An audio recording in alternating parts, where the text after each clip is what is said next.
માથું દુખે છે, કંટાળો આવે, થોડોક ચા કરીને. આલ્યો મમ્મી ચા.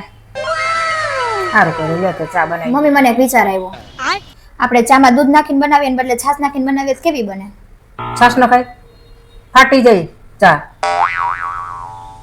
रुको जरा મમ્મી મને હજી એક સબર વિચાર કરો. આવ્યો.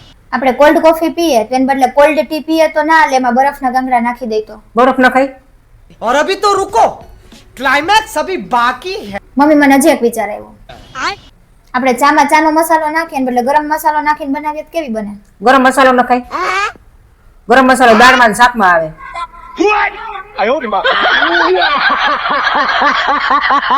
મમ્મી મને હજી એક વિચાર આવ્યો. આપણે ચાની અંદર ખાંડ નાખીએ ને બદલે ચાસણી નાખીએ તો ના હાલે? એ હાલે, ચાસણી ન ખાય. માથું ખાઈ ગઈશું ચા અહીંથી. આ તો તમે કીધું કે મને કંટાળો આવે એટલે તમારો કંટાળો દૂર કરું છું.